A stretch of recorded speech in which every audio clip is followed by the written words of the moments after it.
me ato komentet, me ato sharjet, me ato ofendimet, të cilat, më thonë, dhe njëherë besimtarët e hupën kontrollën,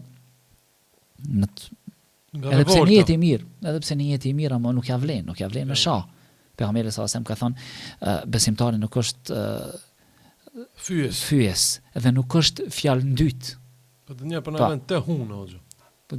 Se ai shoj musliman, na shoj neve, na shoj Zotin, na shoj pejgamberin, na shoj Kur'anin, Allahin e shon. A di çfarë komente, A din çka?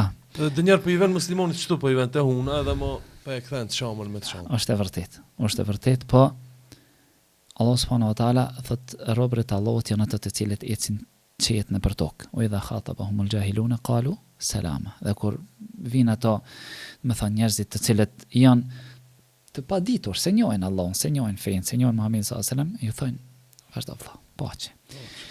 Pasi që nuk jetojnë në shtet islam, se me jetu në shtet islam e nuk guxon. Ai nuk guxon, thonë me bokë si lloj ofendime, pasi që ka drejtësi, ndërsa në aspektin tjetër e kemi rastin e pejgamberit sallallahu alaihi wasallam që i kanë shah pejgamberin sallallahu alaihi wasallam, i ka thënë assalamu alaikum, ana Aisha ka dëgjuar dhe është revoltu, si më thon ti helmi koft për mi ty o Muhammed. Pejgamberi sallallahu alaihi wasallam ka thënë aleikum, ka thënë atë mbiu dhe ka vazhdu.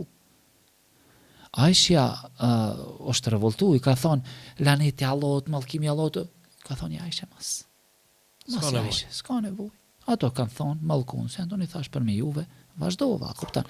Për thatë në disa raste, për shembull që janë raste ose mallkimesh ose më thonë raste më thonë lutjesh, lejohet.